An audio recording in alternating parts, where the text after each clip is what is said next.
وائے نادانی تم محتاج ساقی ہو گیا میں بھی تو میں نہ بھی تو ساقی ولا ہادی له ونشهد أن سيدنا وسندنا وحبيبنا ومولانا محمدا عبده ورسوله صلى الله عليه وسلم. أعوذ بالله من الشيطان الرجيم. بسم الله الرحمن الرحيم. شهر رمضان الذي أنزل فيه القرآن هدى للناس. صدق الله مولانا العظيم. آشنا اپنی حقیقت سے ہوئے داکا ذرا دانا تو کھیتی بھی تو بارہ بھی تو حاصل بھی تو وائے نادانی تو محتاج ساقی ہو گیا میں بھی تو میں نہ بھی تو ساقی بھی تو محفل بھی تو شعلہ بن کر پھونک دے خاشاک غیر اللہ کو خوف باطل کیا کہ غارت غر باطل بھی تو کی محمد سے وفا تو نے تو ہم تیرے ہیں کی محمد سے وفا تو نے تو ہم تیرے ہیں یہ جہاں کیا چیز ہے لوح و قلم تیرے ہیں اسلام کی دولت کھو بیٹھے اسلام کی عظمت بھول گئے اسلام کی دولت کھو بیٹھے اسلام کی عظمت بھول گئے غیروں کے فسانے یاد رہے اور اپنی حقیقت بھول گئے اللہ کا شکوہ یاد رہا اپنی شرارت بھول گئے میدان عمل سے دور ہوئے قرآن کی تلاوت بھول گئے. میرے محترم بزرگوں اور دوستوں اور دینی بھائیوں حاضرین جمعہ اللہ رب العزت کا بہت بڑا کرم ہے احسان ہے کہ اس نے ہم سب کو جمعہ کی نماز پڑھنے کی توفیق عطا فرمائی اور ہم سب یہاں اللہ کی بارگاہ میں حاضر ہوئے یہ اللہ کا بہت بڑا کرم ہے. میرے عزیزوں یہ شعبان کا مہینہ چل رہا ہے آج شعبان کی تقریباً 17 شعبان ہے اور ان قریب جو ہے رمضان کا مہینہ آنے والا ہے. یہ رمضان کا مہینہ آنے والا ہے یہ شعبان کا مہینہ چل رہا ہے اور اس سے پہلے رجب کا مہینہ تھا. حضور پاک صلی اللہ علیہ وسلم رجب کا مہینہ شروع ہوتے ہی کیا کیا کرتے سب سے پہلے جب آپ رجب کا چاند دیکھتے تو یہ دعا پڑھا کرتے اللہم بارک لنا فی رجب و شعبان و بارک لنا فی رمضان یہ دعا مانگا کرتے تھے. ایک روایت کے اندر بلغنا رمضان ہے اور کسی میں بارک لنا فی شعبان فی رمضان ہے. تو سب سے پہلے یہ دعا مانگا کرتے تھے حضور پاک صلی اللہ علیہ وسلم اللہم بارک لنا فی رجب اے اللہ ہمارے لیے رجب کے مہینے میں بھی برکت عطا فرما اے اللہ ہمارے لیے شعبان کے مہینے میں بھی برکت عطا فرما اے اللہ ہمارے لیے رمضان کے مہینے میں بھی برکت عطا فرما. اللہ ہمیں رمضان تک پہنچا دے. اب یہ شعبان کا مہینہ چل رہا ہے اللہ کی ذات سے یہ امید ہے کہ اللہ ان قریب ہمیں رمضان کا مہینہ عطا کرنے والا ہے انشاءاللہ. اللہ کی ذات سے کبھی امید ہے کہ ہمیں رمضان کا مہینہ عطا کریں گے. ویسے ہم گارنٹی کے ساتھ کہہ نہیں سکتے اگلے سیکنڈ اگلے گھڑی کے بارے میں ہم رہیں گے بھی یا نہیں رہیں گے لیکن جب تک ہماری ساتھ باقی ہے اللہ کی ذات سے یہ امید ہے. ابھی شب برات گزری ایک بہترین رات گزری اس رات کے اندر جو ہے کچھ چیزوں کا فیصلہ ویسے ہو جاتا ہے پورے سال کے اندر کیا ہونا ہے کتنے لوگ دنیا میں آئیں گے کتنے بچے پیدا ہوں گے اس رات کے اندر فیصلہ کر دیا گیا ہے فرشتوں کے حوالے کر دیا گیا ہے. کتنے لوگ مریں گے ان کی بھی فہرست بن کر تیار ہے فرشتوں کے حوالے ہے اور کس کو کتنی روزی ملے گی کہاں ملے گی وہ بھی پوری روزی جو ہے لکھ کر کے فرشتوں کے حوالے. اسی طریقے سے بندوں کے اعمال پورے سال میں اس رات کے اندر جو ہے اٹھائے جاتے ہیں. 4 چیزوں کا فیصلہ ہوتا ہے اس رات کے اندر. تو یہ شعبان کا مہینہ چل رہا ہے تو سب سے پہلے ہمیں تو یہ دعا کرنی ہے کثرت سے دعا کریں چلتے پھرتے اڑتے بیٹھتے یہ دعا اپنی زبان پر جاری رکھیں نماز کے بعد نوافل میں ذکر و اذکار کے اندر اللہم بارک لنا فی شعبان. اب چند ایام باقی رہ گئے ہیں اے اللہ ہمارے لیے شعبان کے مہینے میں برکت عطا فرما اور آئندہ جو رمضان کا مہینہ آیا اس میں بھی ہمارے لیے برکت عطا فرما. برکت کیسی اے اللہ تو ہمارے لیے اس مہینے کو خیر و خوبی بنا دے اے اللہ تو ہمارے لیے مہینہ نیکیوں کا مہینہ بنا دے. ایسا مہینہ آ رہا ہے 11 مہینے کے اندر انسان جو ہے اللہ کی نافرمانیاں کرتے رہتا ہے، گناہ کرتے رہتا ہے، کوتاہیاں کرتے رہتا ہے، نہ جانے کیسے کیسے احکام اور کیسے کیسے اعمال بندوں کی ذات سے صادر ہوتے رہتے ہیں۔ اللہ معاف کرتا ہے، معاف کرتا ہے، لیکن رمضان اللہ رب العزت نے اسپیشل مہینہ عطا کیا، وہ نیکیوں کا میلہ ہے۔ رمضان کا جو مہینہ ہے وہ نیکیوں کا میلہ ہے۔ جس طریقے سے سردی کا موسم ہے، گرمی کا موسم ہے، معتدل موسم ہے، 3 موسم آتے ہیں، 4 موسم آتے ہیں سال میں، ٹھیک اسی طریقے سے اللہ رب العزت کی طرف سے خصوصی مہمان آ رہا ہے رمضان کا مہینہ۔ ہمارے پاس کوئی مہمان آ جائے، کوئی اطلاع آ جائے کہ فلاں جگہ سے میرا مہمان آنے والا ہے، اب اس کی تیاری ہم کس طرح کرتے ہیں؟ ہم اپنے کمروں کو سجاتے ہیں، صاف کرتے ہیں، نئے کپڑے کا انتظام کرتے ہیں اور کھانے پینے کا انتظام کرتے ہیں۔ جہاں تک ہو سکے ہم بہتر سے بہتر چیز اپنے مہمان کے لیے کرنے کو تیار ہو جاتے ہیں۔ جہاں تک آدمی اپنی طاقت و قوت کے مطابق جو ہے تیاری کرتا ہے، ٹھیک اسی طریقے سے یہ جو مہینہ آ رہا ہے یہ بابرکت والا مہینہ ہے، اللہ کی طرف سے اسپیشل مہمان بن کر آ رہا ہے۔ اس مہینے کی تیاری ہمیں اس مہینے میں کر لینی ہے۔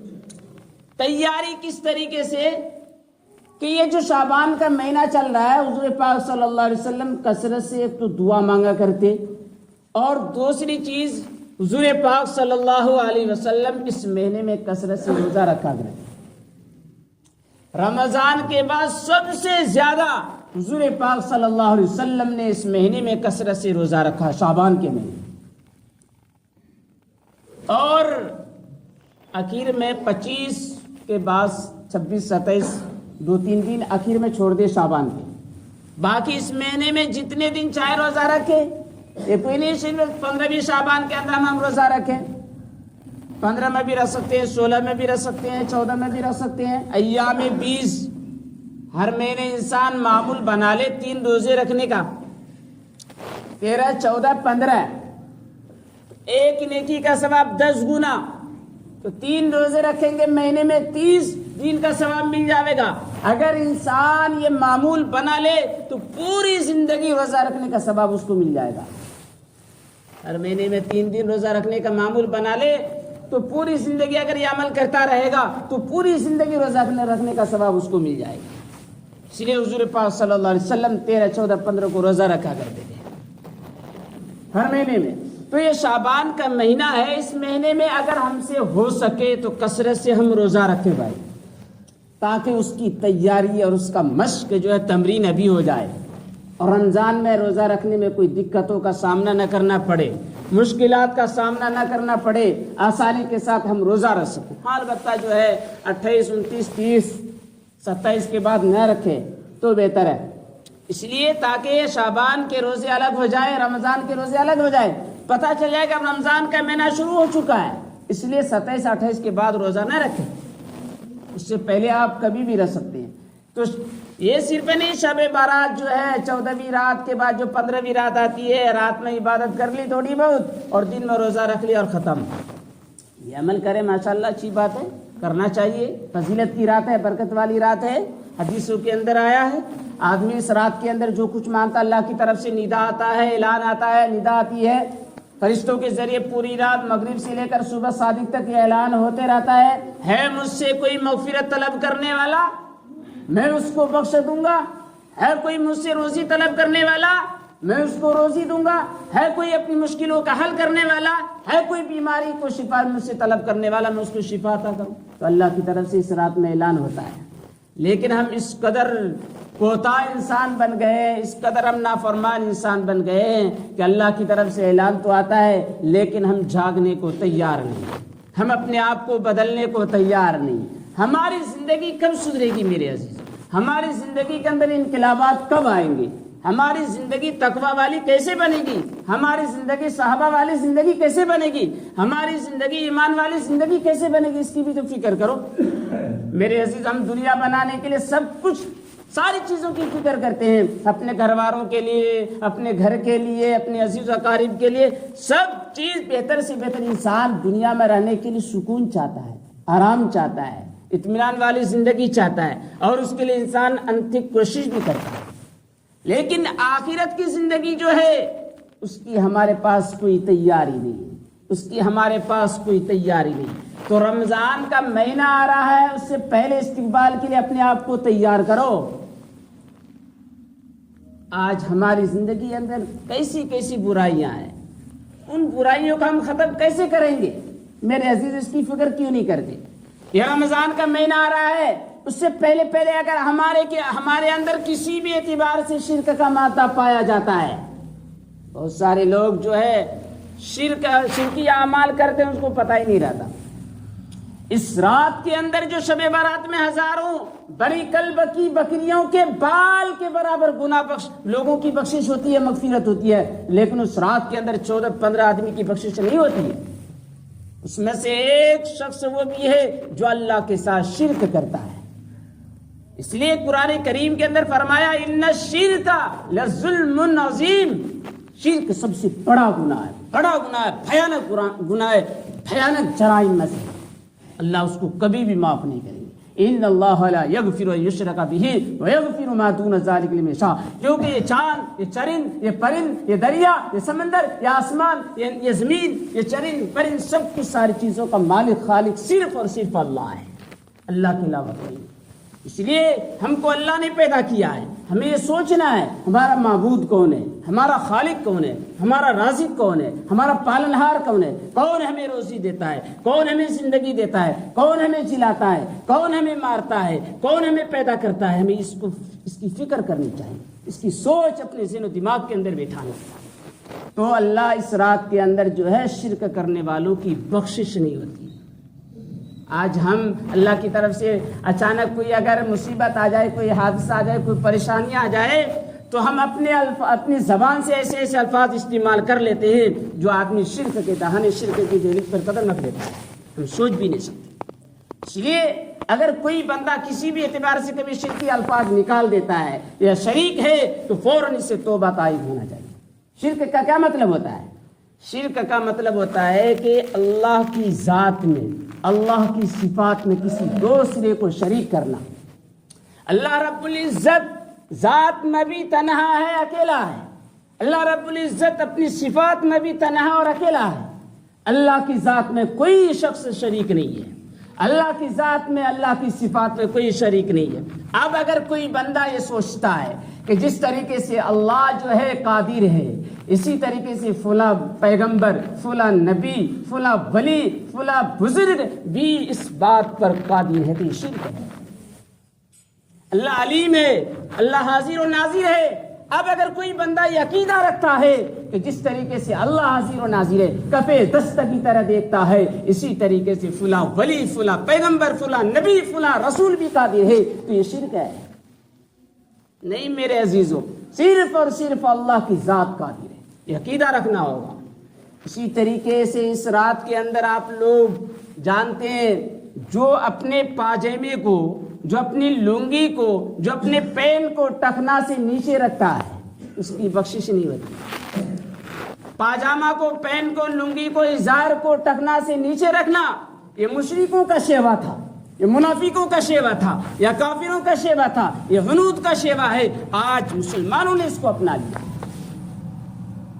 اللہ رب العزت نے قرآن کریم کے اندر، حدیث کے اندر صراحت کے ساتھ فرما دیا کہ جو اپنے ٹخنے سے نیچے کرتا پاجامہ، پاجامہ، لنگی، ازار رکھتا ہے تو اللہ رب العزت قیامت کے دن اس کو اپنی رحمت کی نگاہ سے نہیں دیکھے۔ کبھی سوچا ہم نے میرے عزیز؟ ہمارے نوجوان جو ہے آج الٹا چل رہے ہیں، غیروں کی نقالی کر رہے ہیں، یہود، منافق، مشرکین، امریکہ اور دیگر یورپی ممالک کی تقلید کر رہے ہیں، پیروی کر رہے ہیں، ان کے نقش قدم پر چل رہے ہیں۔ جو انسان غیروں کی نقالی کرے گا، یہودیوں کی نقالی کرے گا، امریکہ یورپ کی نقالی کرے گا، وہ انسان کبھی بھی کامیاب نہیں ہو سکتا ہے۔ نقالی کرو تو حضور پاک صلی اللہ علیہ وسلم کی کرو، ان کی تقلید کرو۔ نقالی کرو، تقلید کرو تو صحابہ کرام کی تقلید کرو۔ نقالی کرو تو تابعین کی تقلید کرو۔ نقالی کرو تو اسلاف بزرگان دین علماء کرام کی کرو، تبھی انسان کامیاب ہو سکتا ہے۔ اسی طریقے سے اس رات میں اس شخص کی بخشش نہیں ہوتی ہے جو ہے قاطع رحم، جو قطع تعلق کرنے والا ہے۔ اللہ رب العزت نے، حضور پاک صلی اللہ علیہ وسلم نے فرمایا المسلم اخو المسلم، مسلمان آپس میں بھائی ہیں، مل جل کر رہنا ہے، آپس میں اختلافات پیدا نہیں کرنا، اختلافات، تنازعات، تشاجرات، نفرت، عداوت، بغض نہیں رکھنا۔ اس رات کے اندر اس شخص کی بخشش نہیں ہوتی ہے جو اپنے دل کے اندر جلن لیے پھرتا ہے، کینہ لیے پھرتا ہے، بغض رکھتا ہے، عداوت رکھتا ہے، دشمنی رکھتا ہے، میل رکھتا ہے، نفرت رکھتا ہے، کسی طریقے سے اس کو نقصان پہنچ جائے، کسی طریقے سے اس کو اللہ کی طرف سے کوئی پریشانی آ جائے، کسی ظالم کے شکار ہو جائے، کسی چور ڈاکو کے شکار ہو جائے، کسی حادثے کا شکار ہو جائے، کسی مشکلات کا شکار ہو جائے، کسی بیماری کا شکار ہو جائے، کسی بھیانک منظر کا وہ شکار ہو جائے، ایسی اگر عداوت اپنے دل و دماغ کے اندر رکھتا ہے تو اس کی اس رات میں بخشش نہیں۔ مشاہین کا لفظ آیا، کیناور کی بخشش نہیں ہوتی ہے۔ آج ہم کیسے کیسے گناہ کرتے ہیں، تم میرے عزیز و تفصیل کا موقع نہیں ہے، تو آپ لوگوں سے میں یہی کہنا چاہتا ہوں کہ بھئی رمضان کا مہینہ آ رہا ہے، مہمان اللہ کی طرف سے بن کر آ رہا ہے، اس کی تیاری ہمیں اس مہینے میں کر لینا۔ اس روزے کے بارے میں حضور اللہ رب العزت نے جو فرمایا ہے کہ روزہ میرے لیے، میں اس کا بدلہ دوں گا، اور کیسا بدلہ دوں گا اس کی وضاحت بھی نہیں کی۔ اللہ رب العزت جب دیں گے جب پتہ چل جائے گا آپ لوگوں کو۔ صوم لی وانا جزی بھی، میں خود اس کا بدلہ دینے والا ہوں۔ اس لیے میرے عزیزو، مہمان کی تیاری ابھی اس مہینے کے اندر کر لو۔ شعبان الشہری اور رمضان الشہر اللہ، حضور نے فرمایا کہ شعبان تو میرا مہینہ ہے اور رمضان اللہ کا مہینہ ہے۔ تو اس مہینے کے اندر خصوصی طور پر حضور پاک صلی اللہ علیہ وسلم دعا کیا کرتے تھے، روزے رکھا کرتے تھے، اور گناہوں سے بچتے جس طریقے سے صحابہ کرام، اسی طریقے سے ہمیں بھی بچنے کی ضرورت ہے۔ تبھی میرے عزیز و رمضان کی تیاری ہو پائے گی، رمضان کا استقبال ہو پائے گا۔ آدمی پہلے سے اپنے آپ کو تیار کرتا ہے، تب جا کر کے رمضان کو صحیح طریقے سے وعدہ کرتا ہے، صحیح طریقے سے تقوی والی زندگی، صلاح والی زندگی، خیر والی زندگی، برکت والی زندگی، اچھی چیز والی زندگی گزارتا ہے، اور صحیح طریقے سے اس کا رمضان گزرتا ہے۔ اس لیے میرے عزیزو، ابھی سے تیار ہو جاؤ، اور جو کچھ جو چھوٹی موٹی چیزیں ہیں ہمیں اس مہینے کے اندر ہی کر لیں، تاکہ مکمل طور پر فراغت کے ساتھ ہم رمضان کو یکسوئی ہو کر اللہ کی عبادت میں، نماز میں، تراویح میں، روزہ میں لگا سکے، ذکر و اذکار میں، تلاوت قرآن میں لگا سکے۔ اسی میں ہمارے لیے خیر و خوبی ہے، اس لیے کہ بابرکت مہینہ آ رہا ہے۔ ہم میں سے کتنے لوگ دنیا سے چلے گئے، اور آئندہ یہ رمضان کا مہینہ آ رہا ہے، اس کے بعد ہمیں پھر آئندہ ملے گا یا نہیں ملے گا؟ اس لیے میرے عزیزو، تیاری کر کے مکمل طور پر اس میں لگنا ہے۔ جو چیزیں اس رمضان کے اندر کرنے کی ہے ان ساری چیزوں کو ہمیں کرنا ہے، اسی میں ہمارے لیے صلاح خیر خوبی ہے۔ اللہ رب العزت سے دعا ہے کہ اللہ ہم سب کو یہ رمضان، اس رمضان والا مہینہ برکت والا بنا دے، خیر و خوبی والا بنا دے، بہترین رحمت والا مہینہ ہمارے لیے بنا دے، ہمارے حق میں بنا دے۔ اس مہینے سے ہمیں محروم نہ کر، اس مہینے سے ہمیں بدقسمت نہ بنا، بلکہ محروم القسمت نہ بنا کر ہمیں نیک خوبی والی قسمت والے بنا دے۔ اللہ رب العزت ہم سب کو کہنے سننے سے زیادہ عمل کرنے کی توفیق عطا فرمائے، آمین۔ وما علینا الا البلاغ۔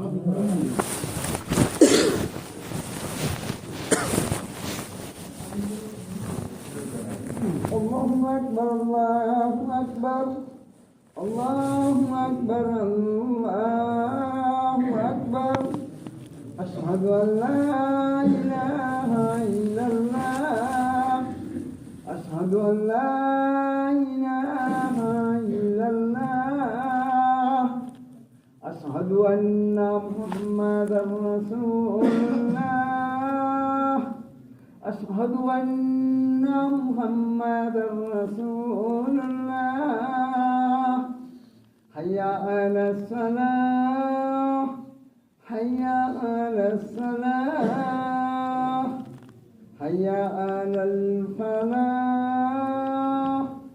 حي على الفلاح الله أكبر الله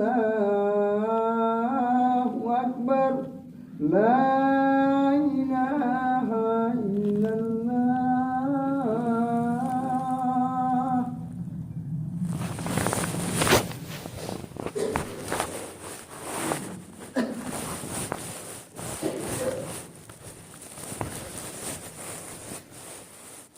الحمد لله الحمد لله الذي لا يرجى لكشف الشدائد إلا هو ولا يدعى لرفع المكائد إلا هو وما مراد العاشقين في الدارين إلا هو وما مطلوب الواصلين في الكونين إلا هو المخلوق كلهم ضعفاء لا قوي إلا هو والناس كلهم فقراء لا غني إلا هو لا واجد ولا ماجد إلا هو لا حافظ ولا ناصر إلا هو غافر الذنب وقابل التوب الشديد العقاب ذي الطول لا إله إلا هو ومن يملك السماء والأبصار لا إله إلا هو ومن يعلم الجهر والسر لا إله إلا هو موسى على النور حين ناداه قال على الطور حين ناداه قال لا إله إلا هو يونس في بطن الحوت حين ناداه قال لا إله إلا هو يوسف في قعر البئر حين ناداه قال لا إله إلا هو إبراهيم في نار الحريق حين ناداه قال لا إله إلا هو ونشهد أن لا إله إلا الله وحده لا شريك له وهو الحي لا إله إلا هو ونشهد أن سيدنا وسندنا وحبيبنا ومولانا محمدا عبده ورسوله وصلى الله عليه وعلى آله وأصحابه وسلم وبارك وسلم اعلموا أن الدنيا دائرة ولذتها فانية وطاعتها باقية وحاصلها فوت وآخرها موت إخواني بدن زيف وسفر طويل وزاد قليل والبحر عميق والصراط دقيق والنار حريق والميزان عديل والقيامة قريب والحاكم رب جليل والمنادي جبريل ويقول الجنة وعدي ويقول النار عهدي ويقول الكعبة زباري ويقول آدم صفي الله يوم القيامة يا ربي نفسي ويقول إبراهيم نوح نجي الله يوم القيامة يا ربي نفسي ويقول إبراهيم خليل الله يوم القيامة يا ربي نفسي ويقول إسماعيل سبيه الله يوم القيامة يا ربي نفسي ويقول داود خليفة الله يوم القيامة يا ربي نفسي ويقول سليمان صاحب المملكة يوم القيامة يا ربي نفسي ويقول يوسف الصديق الله يوم القيامة يا ربي نفسي ويقول موسى كلم الله يوم القيامة يا ربي نفسي ويقول عيسى روح الله يوم القيامة يا ربي نفسي ويقول رسولنا ونبينا وهدينا شفينا محمد صلى الله عليه وسلم يوم القيامة يا ربي أمتي ويقول الجليل الجبار جل جلاله عما نوال حبيبي يا عبادي لا خوف عليكم اليوم ولا أنتم تحزنون بارك الله لنا ولكم في القرآن العظيم ونفعنا وإياكم بالآيات والذكر الحكيم إنه تعالى جواد كريم ملك بر رؤوف رحيم.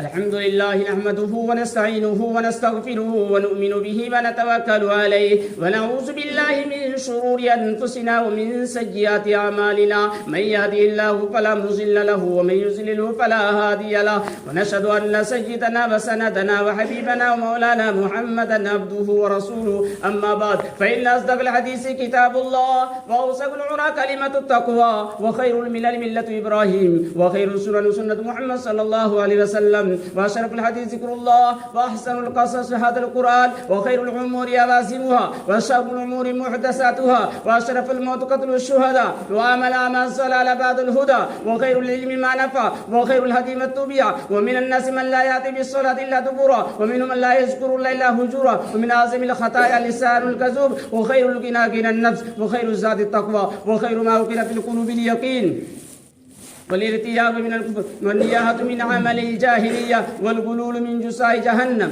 والكنز كي من النار والشر من مسامر إبليس والنساء حبالة الشيطان والشباب شعبة من الجنون والشر المكاسب كسب الربا والشر المآكل مال اليتيم والسعيد من وعد بغيره والشقي من شقي في بطن أمه وإنما يصير أحدكم إلى موازي 4 أذرع وملاك العمل خواتمه وسباب المؤمن فسوق وقتاله كفر وأكل لحم من معصية الله وحرمة مالك كحرمة دمه ومن يتبلى على الله يكذب وشر الربايا ربايا الكذب ومن يكذب الكذب يأجره الله ومن يسبل الكذب يعفزه الله ومن يستغفر لا يغفر له ومن يستعف يعفه الله. قال النبي صلى الله عليه وسلم أرحم أمتي بأمتي أبو بكر وأشهدهم في أمن الله عمر وأحياهم عثمان وأقضاهم علي وسيد شباب أهل الجنة الحسن والحسين وسيدة النساء أهل الجنة فاطمة رضوان الله تعالى عليهم أجمعين. اللهم اغفر للعباس وولده مغفرة ظاهرة وباطنة لا تغادر ذنبا. الله في أصحابي لا تتخذهم غرضا من بعدي من أحبهم فبحبي أحبهم ومن أبغضهم فببغضي أبغضهم وخير القرون قرني ثم الذين يلونهم ثم الذين يلونهم والسلطان ذل الله في الأرض من أكرمه أكرمه الله ومن أهانه أهانه الله. اللهم اغفر لنا ولجميع المؤمنين والمؤمنات والمسلمين والمسلمات الأحياء منهم والأموات إنك سميع قريب مجيب الدعوات. ربنا ظلمنا أنفسنا وإن لم تغفر لنا وترحمنا لنكونن من الخاسرين. إن الله يأمر بالعدل والإحسان وإيتاء ذي القربى وينهى عن الفحشاء والمنكر والبغي يعظكم لعلكم تذكرون. اذكروا الله يذكركم وادعوه يستجيب لكم ولذكر الله تعالى أعلى وأولى وأعز وجل وأتم وأعظم وأكبر والله يعلم ما تصنعون.